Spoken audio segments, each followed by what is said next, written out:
Magandang araw po sa inyo. Ako po si Dr. Benigno Manlapas, isang doktor na ang tuon ay ang pangangalaga sa kalusugan ng ating mga minamahal na senior citizen. Alam nyo ba na ang madalas na paggising sa gabi para umihi ay maaaring hindi lang dahil sa katandaan, kundi isang nakasanayan na maaari ninyong baguhin? Opo, totoo po iyan. At ang isang pagbabagong ito ay maaaring ang dahilan kung bakit libu-libong mga nakatatanda sa buong Pilipinas ngayon ay mahimbing na namang natutulog.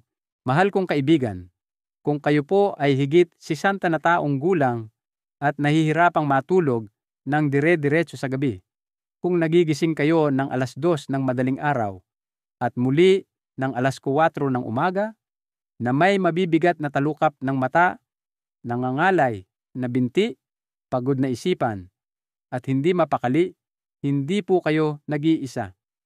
Nangyayari po ito sa maraming tahanan mula Cebu hanggang Davao, tahimik na gabi-gabi. At karamihan sa ating mga nakatatanda ay iniisip na ito na talaga ang kanilang tadhana. Ngunit, narito po ang magandang balita. Sa video na ito, ipapakita ko sa inyo kung paano dahan-dahang itama ang tinatawag ng mga doktor na nokturya gamit ang mga simple at natural na paraan na umaayon sa inyong katawan, hindi laban dito. Walang mabibigat na gamot, walang komplikadong dieta, kundi mas malalim na pag-unawa lamang sa inyong pang-araw-araw na gawain. Samahan niyo po ako hanggang sa dulo, dahil magbabahagi rin ako ng mga totoong kwento ng mga senyor mula sa iba't ibang panig ng Pilipinas na gumawa ng maliliit na pagbabago at ngayon ay nagigising na ng sariwa pagkatapos ng 6 o kahit 7 oras ng mahimbing na pahinga. Bago tayo magsimula, may nais po akong itanong sa inyo, simple lang ngunit makabuluhan. Mula po saang lugar ninyo pinapanood ito at anong oras na po diyan ngayon? Paki-share naman po sa comments sa ibaba. Kahit isang maliit na sandali mula sa inyong araw ay malaking bagay na po para sa akin. At kung makita ninyong makakatulong ang video na ito, huwag po sanang kalimutang mag-subscribe sa channel para hindi ninyo makaligtaan ang iba pang mga payo para sa mapayapang kalusugan at masayang pamumuhay. Pagkatapos ng edad na 60, maraming nakatatanda sa Pilipinas ang tahimik na nagsisimulang magising ng higit sa 1 beses sa gabi para umihi. Sa una, parang maliit na abala lang ito, pero dahan-dahan itong nagiging isang paulit-ulit na pangyayari, isa na sumisira sa ritmo ng mahimbing na pagtulog. Hihiga ka sa gabi na payapa, iniisip na magiging mahimbing ang iyong pahinga. Ngunit pagkalipas lamang ng 2 o 3 oras, magpapadala ng agarang senyales ang iyong pantog at pagsapit ng umaga, ang iyong katawan ay pagod, masakit ang iyong likod, at kahit ang paborito mong tasa ng kape ay hindi na nagdudulot ng parehong sigla. Maraming tao ang naniniwala na ito ay dahil lang sa katandaan, na normal ito pagkatapos ng 60, ngunit iba at mas may pag-asa ang sinasabi sa atin ng siyensyang medikal. Ang pag-ihi sa gabi pagkatapos ng edad 60 ay hindi lamang tungkol sa edad. Ito rin ay tungkol sa kung paano nagbabago ang mga panloob na sistema ng iyong katawan sa paglipas ng panahon.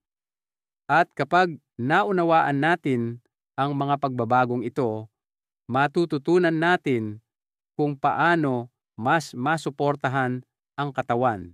Simulan natin sa isang bagay na tinatawag na vasopressin, isang hormone na ginagawa ng iyong utak. Noong mga mas bata ka pa, tumataas ang vasopressin sa gabi. Sinasabihan nito ang iyong mga bato o kidney na pabagalin ang produksyon ng ihi para makatulog ka ng walang abala. Ngunit pagkatapos ng 60, mas kaunti na ang vasopressin na ginagawa ng katawan sa gabi na nangangahulugang ang iyong mga bato ay patuloy na nagsasala sa parehong bilis kahit na ikaw ay tulog. Ito ang isa sa mga tahimik na dahilan kung bakit nararamdaman ng mga nakatatanda ang pangangailangang umihi ng mas madalas sa gabi. Kahit na pareho lang ang dami ng tubig na iniinom mo tulad ng dati, hindi na ito kayang pigilin ng katawan sa parehong ritmo. Ngayon, idagdag pa natin ang isa pang pagbabago, ang natural na pagbagal ng mga bato. Ang ating mga bato ay kahanga-hangang mga organ. Ngunit sa pagtanda, mas marahan na silang gumagana. Mas matagal na nilang nasasala ang dugo at namamahala sa balanse ng likido. Kaya kahit ang normal na dami ng tubig sa gabi ay maaaring magtulak sa iyong sistema na gumawa ng mas maraming ihi kaysa dati. May isa pa pong bahagi ang palaisipan. Ang iyong pantog ay nagiging mas sensitibo.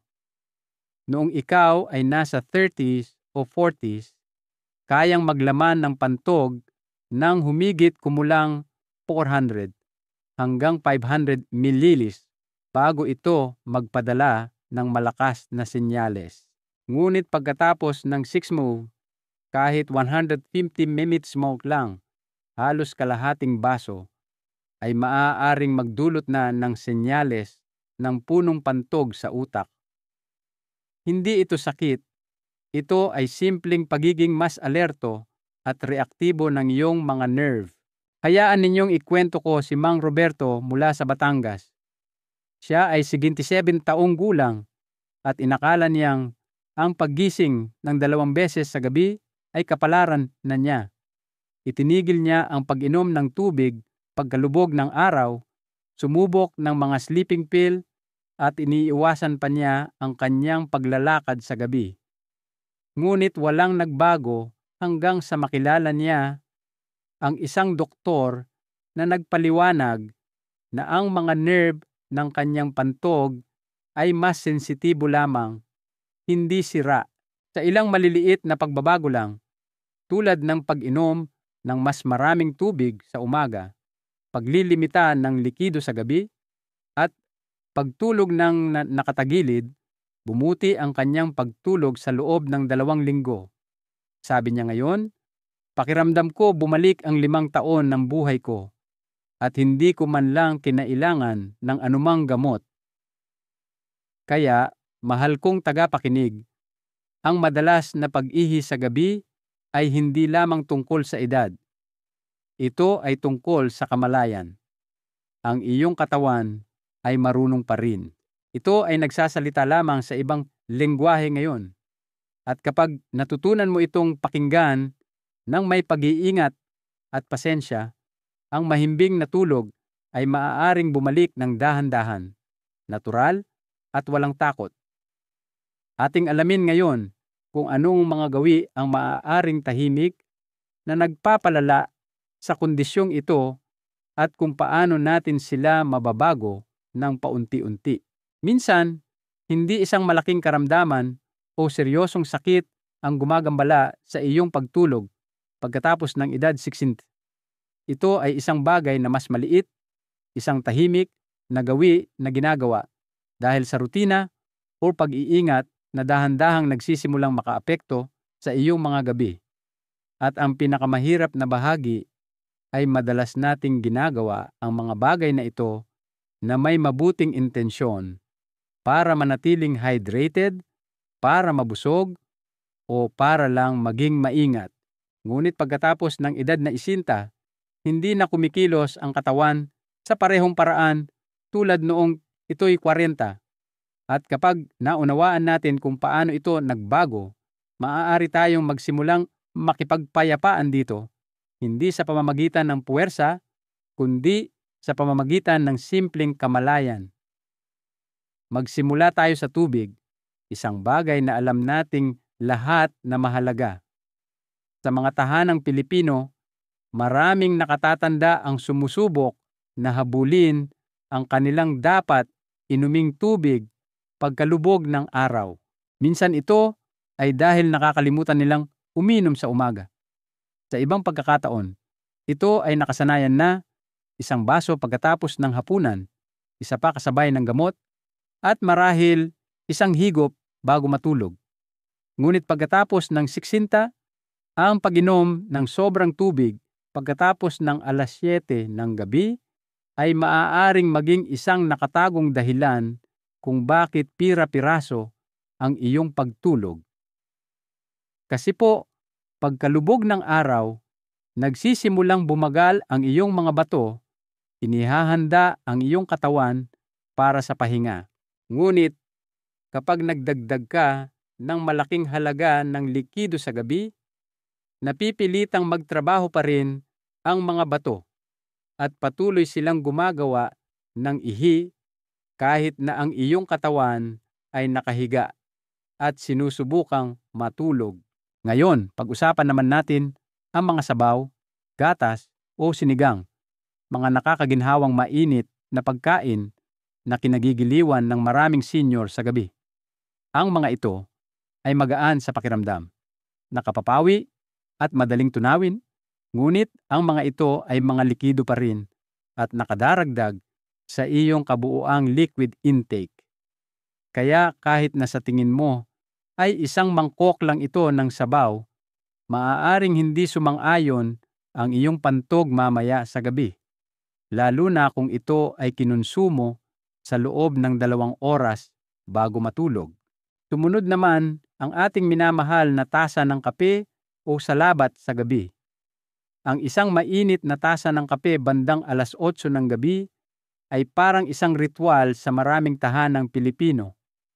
Ngunit parehong naglalaman ng caffeine ang tsaa at kape, isang natural na diuretic na nagiging sanhi ng paggawa ng mas maraming ihi ng iyong katawan. At ang mga citrus na inumin tulad ng orange juice o dalandan ay maaaring makairita sa lining ng iyong pantog, lalo na kung iinumin pagkalubog ng araw. Ang iritasyong ito ay humahantong sa mas madalas na pagpapadala ng mga senyales sa utak kahit na hindi pa puno ang pantog. Mayroon ding isang gawi na sinusunod ng maraming nakatatanda dahil sa pag-iingat, ang pagpunta sa banyo para sigurado bago matulog. Mukha itong makatuwiran sa una, ngunit sa paglipas ng panahon, natututo ng bagong mensahe ang iyong pantoog. Nagsisimula itong magpadala ng mga senyales ng pagkaapurahan kahit na bahagya pa lang itong puno, isang kondisyon na kilala bilang bladder overtraining. Kaya sa halip na makatulong, ang gawin na ito ay maaaring lumikha ng mas maraming pagkagambala sa gabi at mas mababaw na tulog sa pangkalahatan. Panghuli, pag-usapan natin ang iyong kapaligiran sa pagtulog, lalo na ang iyong mga damit pantulog at temperatura ng silid. Maraming nakatatanda sa Pilipinas ang nagsusuot pa rin ng makakapal na damit o gumagamit ng mabibigat na kumot sa gabi kahit na sa mga buwan na mainit ang panahon. Bilang tugon, nagsisimulang pagpawisan ang katawan na nag-a-activate sa mga bato upang muling i-regulate ang likido. Ang resulta ay mas maraming produksyon ng ihi at isa na namang pagpunta sa banyo kung kailan dapat ay nahihimbing na ang iyong katawan.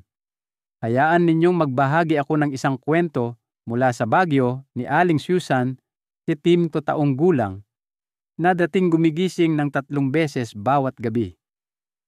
Naniniwala siyang ito ay dahil lamang sa kanyang edad, ngunit nang ilipat niya ang kanyang pag-inom ng tsaa sa 6:00 ng gabi, nagsusuot ng mas magaan na damit na koton at iniiwasan ng sabaw pagkatapos ng gabi to train, nagbago ang kanyang pagtulog. Sa loob ng 1 linggo, nagsimula siyang matulog ng 6 na oras nang walang patid at bumalik ang kanyang ngiti sa umaga. Mahal kong tagapakinig, hindi ito mga pagkakamali. Ito ay mga gawi na nabuo ng may pag-iingat, ngunit dinala sa isang katawan na ngayon ay iba na ang paggana. Sa ilang mararahang pagbabago, ang iyong mga gabi ay maaaring maging payapa muli. At ang pinakamagandang bahagi ay hindi mo kailangang labanan ang iyong edad. Kailangan mo lamang itong unawain. Sa susunod na bahagi, ating alamin kung paano i-istruktura ang iyong pag-inom ng tubig at mga pagkain sa paraang sumusuporta sa mas mahimbing na pagtulog. Iniisip ng maraming nakatatanda sa Pilipinas na ang mga problema sa pagtulog ay bahagi lamang ng pagtanda. Ngunit kadalasan, ang tunay na dahilan ay nakasalalay sa ating pang-araw-araw na mga gawi.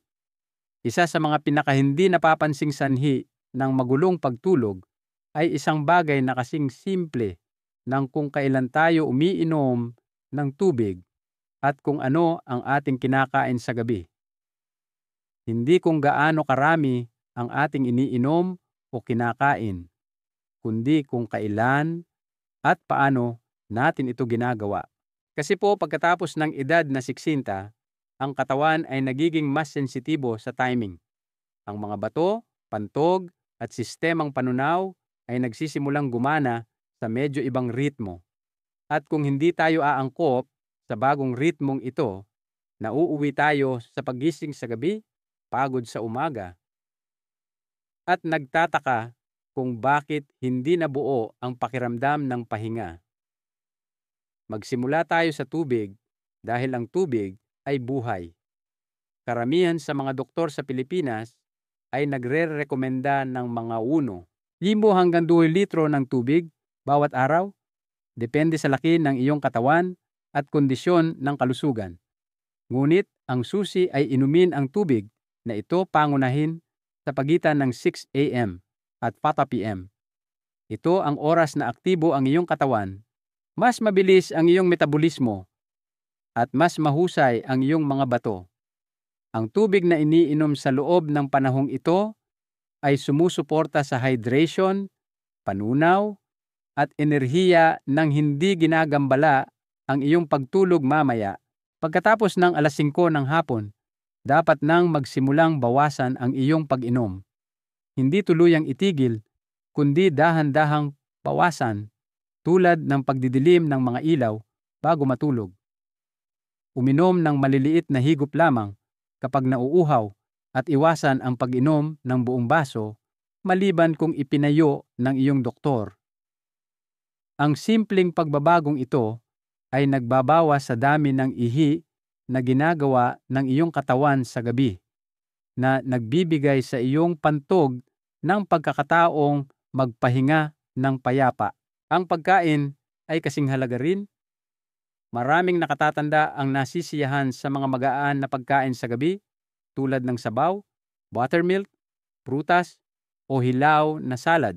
Ngunit pagkatapos ng alas 7 ng gabi, ang ilang mga pagkain ay maaaring tahimik na makagambala sa iyong pantog. Ang mga kamatis, citrus na prutas, hilaw na sibuyas, at masasabaw na pagkain, bagaman malusog, ay mayaman sa asido at likido. Maaari nilang pataasin ang pagiging sensitibo ng pantog at ang dami ng likido, lalo na kapag kinain malapit sa oras ng pagtulog. Sa halip, subukan ang isang bagay na nagpapaginhawa sa katawan at isipan. Isang maliit na saging, ilang piraso ng hinog na papaya, o isang tasaan ng maligamgam na gatas na may luyang dilaw bandang 6:30 ng gabi. Ito ay mga banayad at nakapapawing pagpipilian. Mababa ang mga ito sa acidity, hindi nag-o-overload sa pantog, at tumutulong na pakalmahin ang mga nerve bago matulog. Tandaan, ang kinakain mo sa gabi ay dapat magsenyas sa iyong katawan na mag-relax, hindi manatiling alerto. Hayaan ninyong magbahagi ako ng isang kwento mula sa Iloilo. Si Lolo Miguel, 80 taong gulang, ay dating gumigising ng 3 beses sa isang gabi para umihi. Inakala niyang may kaugnayan ito sa prostate, ngunit normal naman ang kanyang mga pagsusuri. Pagkatapos ay sinimulan niyang subaybayan ang kanyang mga gawi. at natuklasan na karamihan sa kanyang iniinom na tubig ay sa pagitan ng asim mangap at niapaminalda ng gabi. Sa gabay ng kanyang doktor, inilipat niya ang 80% ng kanyang pag-inom ng tubig sa umaga at maagang hapon. Pinalitan din niya ang kanyang buttermilk ng oat wine 9 p.m. ng isang saging sa 6:30 p.m. Sa loob lamang ng 2 linggo, ang kanyang pag-ihi sa gabi ay bumaba sa 1 beses at minsan ay wala na talaga. Mahal na senyor, hindi ka binibigo ng iyong katawan. Hinihiling lamang nito sa iyo na sundin ang isang bagong ritmo, isa na gumagalang sa edad at karunungan nito. Sa isang maalalahaning schedule ng tubig at maingat na pagkain, maaari kang matulog ng mas mahimbing, magising ng mas sariwa, at mas makontrol ang iyong kalusugan. Ipagpatuloy natin ngayon at alamin kung paano nakakaapekto rin sa iyong pahinga sa gabi ang iyong posisyon sa pagtulog at ang kapaligiran ng iyong silid. Maraming nakatatanda sa buong Pilipinas ang humihiga bawat gabi na umaasa sa payapang pagtulog, ngunit paulit-ulit na ginigising ng pagnanais na umihi. Maaaring nagtataka ka, kaunti lang naman ang iniinom ko sa gabi. Magaan lang ang hapunan ko, bakit ginigising pa rin ako ng pantog ko? Minsan ang sagot ay hindi nasa iyong dieta o gamot, kundi tahimik na nasa paraan ng iyong pagtulog, pananamit, at paghahanda ng iyong silid. Kasi po, pagkatapos ng edad na 60, ang iyong katawan ay nagiging mas reaktibo sa mga panlabas na kondisyon. Ang mga bagay na dati ay hindi mo napapansin ay may mas malakas na epekto na ngayon. At 3 bagay na tahimik na nakakaimpluwensya sa iyong pantog sa gabi ay ang posisyon sa pagtulog, damit pantulog, at temperatura ng silid. Maaaring simple ang mga ito, ngunit ang kanilang epekto sa iyong pantog at mga bato ay totoo at napatunayan ng siyensya. Simulan natin sa posisyon sa pagtulog. Karamihan sa mga doktor ngayon ay inirerekomenda na subukang matulog ng mga nakatatanda na nakatagilid sa kaliwa na may malambot na unan sa ilalim ng ulo at isa pa sa pagitan ng mga tuhod. Binabawasan ng posisyong ito ang pressure sa pantog at pinapabuti ang daloy ng dugo sa mga bato at mga organ ng panunaw. Sa kabilang banda, ang pagtulog ng nakatihaya o may mataas na unan ay maaaring pumipis sa tiyan na humahantong sa mga maling senyales mula sa pantog. At kung matutulog ka ng nakaharap, pataas na nakaunat ang parehong binti, ang mga likido mula sa mga binti ay maaaring bumalik at muling i-activate ang mga bato. Ngayon, isipin naman natin ang iyong isinusuot sa pagtulog. Sa maraming tahanang Pilipino, mas gusto ng mga nakatatanda ang makakapal na pajama, duster, o mabibigat na kumot sa gabi sa paniniwalang ang init ay nagdudulot ng kaligtasan. Ngunit pagkatapos ng 60, nagiging mas sensitibo ang panloob na regulasyon ng temperatura ng katawan. Ang pagsusuot ng makakapal na damit sa gabi ay maaaring humantong sa sobrang init na nagdudulot naman ng pagpapawis at pagkawala ng likido. Ito ay nagtitrigger sa mga bato na magtrabaho ng higit pa na gumagawa ng ihi kung kailan dapat ay nagpapahinga ang iyong katawan. Sa halip, pumili ng magaan at preskong damit pantulog na gawa sa koton o linen, lalo na sa mga buwan na maalinsangan. Hayaan ang iyong balat na huminga. Hayaan ang katawan na lumamig ng natural. Nakakatulong ito na bawasan ang stimulasyon sa bato at nagbibigay sa pantog ng isang kalmadong kapaligiran. Ang temperatura ng silid ay isa pang tahimik na salarin. Maraming nakatatanda ang nagsasara ng mga bintana, pinapatay ang mga bentilador, at binabalot ang kanilang sarili sa makakapal na kumot, minsan kahit na sa mainit na panahon. Ngunit iminumungkahi ng mga pag-aaral na ang perpektong temperatura sa pagtulog ay dapat na mas mababa sa 26°C, lalo na para sa mga matatanda.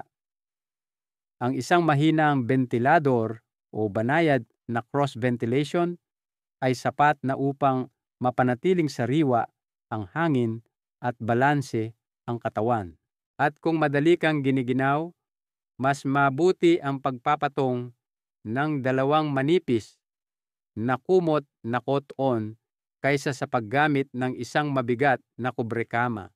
Hayaan ninyong ibahagi ko ang kwento ni Lola Elena, 71 taong gulang, mula sa Pampanga. Sa loob ng maraming taon, gumigising siya bawat 2 hanggang 3 oras, kahit na halos wala siyang iniinom na tubig pagkatapos ng hapunan. Pagkatapos ay dahan-dahan siyang tinulungan ng kanyang anak na baguhin ang ilang bagay. Duster na koton, mas mababang unan, ventilador na nasa mababang bilis, at malambot na pagtulog ng nakatagilid. Sa loob ng 1 linggo, iniulat niyang natutulog siya ng 5 buong oras nang walang patid, isang bagay na hindi niya naranasan sa loob ng halos 1 dekada. Bago matulog, maaari mo ring subukan ang banayad na paghinga mula sa tiyan o dahan-dahang masahihin ang iyong tiyan ng pakanan.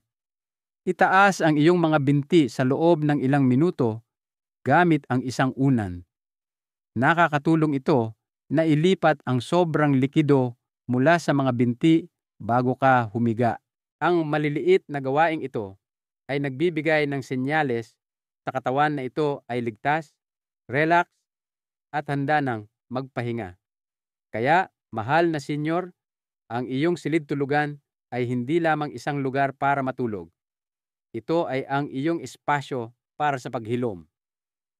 Ang paraan ng pagposisyon mo sa iyong katawan, ang tela na iyong isinusuot, at ang hangin na iyong hinihinga ay lahat nagpapadala ng mga mensahe sa iyong pantog.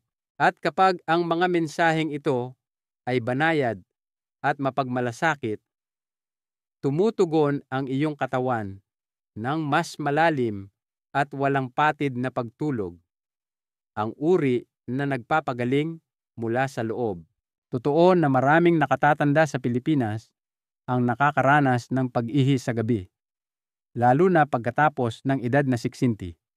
Ngunit paano natin malalaman kung ito ay normal na bahagi lamang ng pagtanda at kung kailan ito isang bagay na nangangailangan ng atensyong medikal? Ito ay isang tanong na tahimik na dinadala ng maraming senior sa kanilang mga puso nang walang malinaw na mga sagot. Ngayon, ating talakayin ito ng dahan-dahan, hakbang-hakbang, upang makaramdam kayo ng kaalaman at kapangyarihan.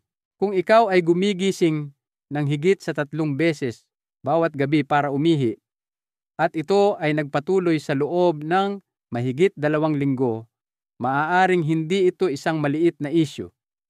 Kahit na binabawasan mo na ang pag-inom ng tubig sa gabi, binabago ang iyong dieta, at natutulog sa isang kalmadong kapaligiran, ngunit madalas pa ring nagigising, maaaring sinusubukan ng iyong katawan na sabihin sa iyo ang isang bagay na mas malalim. Sa mga ganitong kaso, mahalagang makipag-usap sa isang urologist na isang doktor na dalubhasa sa kalusugan ng sistemang urinary. Ang isang simpleng check-up na kadalasang nagsasangkot ng ultrasound o pagsusuri sa ihi ay maaaring magbigay sa iyo ng kapayapaan ng isip at ituro ang tamang solusyon.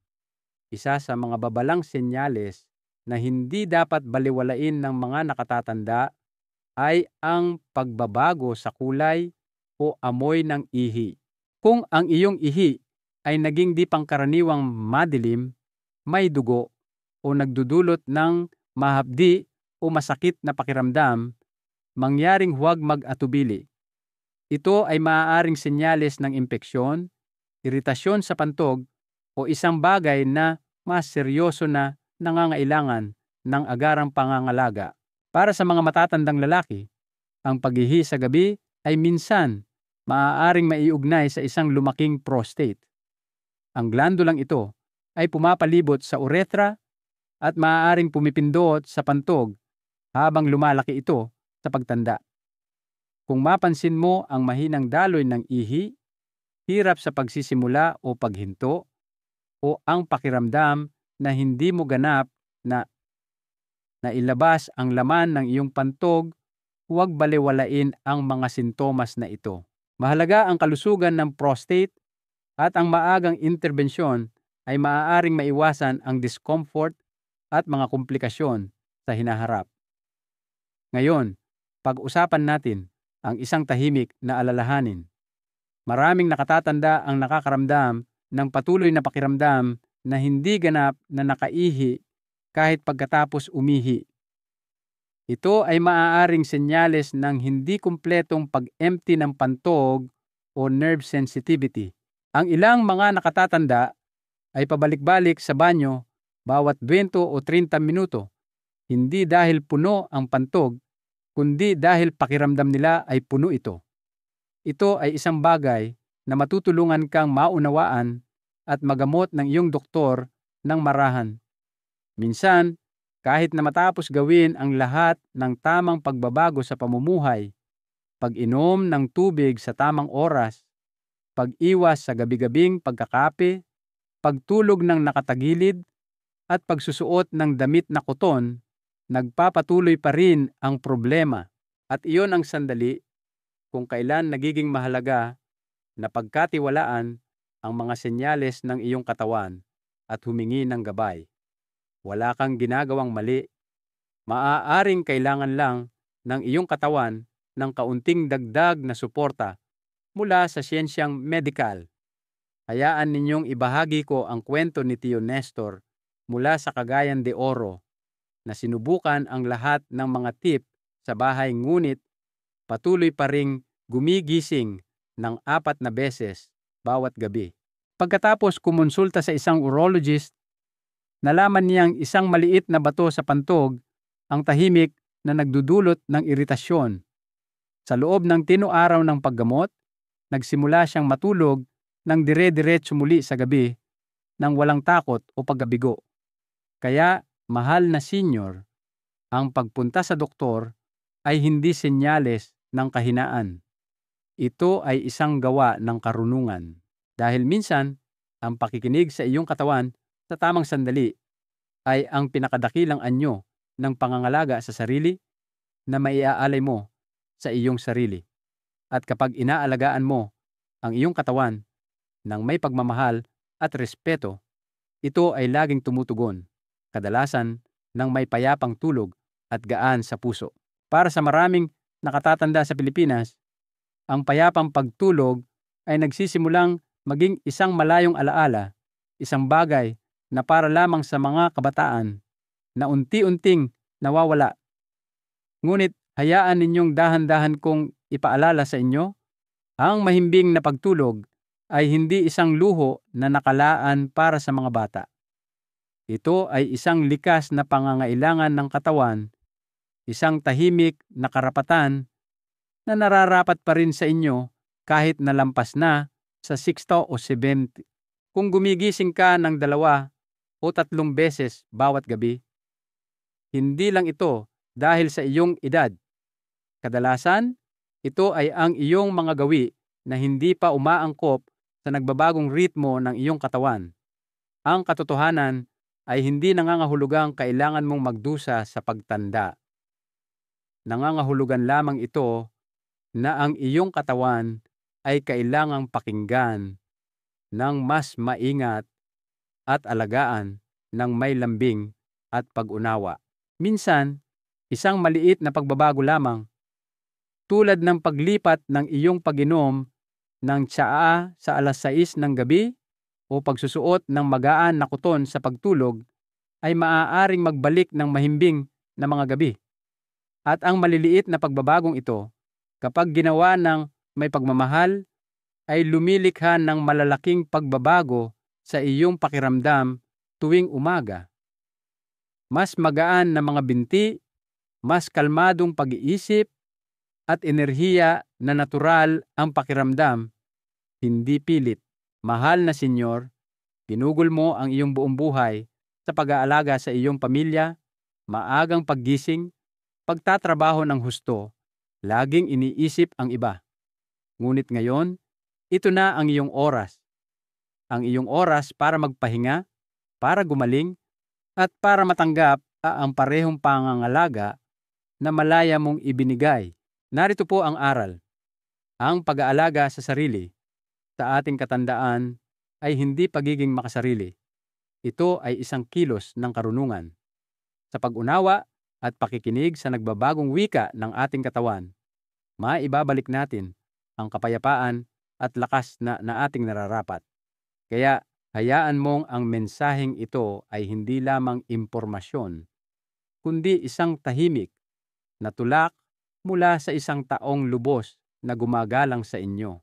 Kung may anumang bahagi ng mensaheng ito na nakaantig sa inyo, mangyaring i-type ang salitang pag-asa sa mga komento. Maaari itong magbigay ng lakas ng loob sa iba na tahimik ding nanonood tulad ninyo. At kung nakita ninyo itong nakakatulong, mangyaring ibahagi ito sa isang kaibigan, isang pinsan, o sa inyong kabiyak, isang taong nararapat din sa isang payapang gabi.